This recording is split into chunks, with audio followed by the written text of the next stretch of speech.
साक्ष शपथ घेतो की कायद्याद्वारे स्थापित झाले आहे अशा भारताच्या संविधानाबद्दल मी खरी श्रद्धा व निष्ठा बाळगीन। मी भारताची सार्वभौमता व एकात्मता उन्नत राखीन।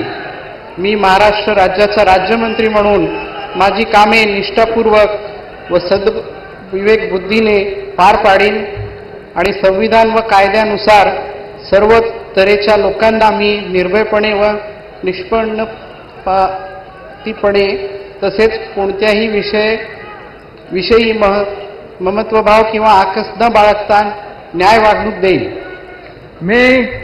मी इंद्रनील अनिता मनोहर नाईक ईश्वर साक्ष शपथ घेतो की महाराष्ट्र राज्याचा राज्यमंत्री म्हणून माझ्या विचारार्थ आणल्या जाईल किंवा मला ज्ञात होईल अशी कोणतीही बाब असा राज्यमंत्री म्हणून माझी कामे यथायोग्य पार पाडण्यासाठी आवश्यक असेल ते खेरीज करून एरवी मी कोणत्याही व्यक्तीला किंवा व्यक्तींना प्रत्यक्षपणे व अप्रत्यक्षपणे कळवणार नाही किंवा त्यांच्याकडे उघड करणार नाही। जय सेवालाल, जय यशवंत, जय वसंत।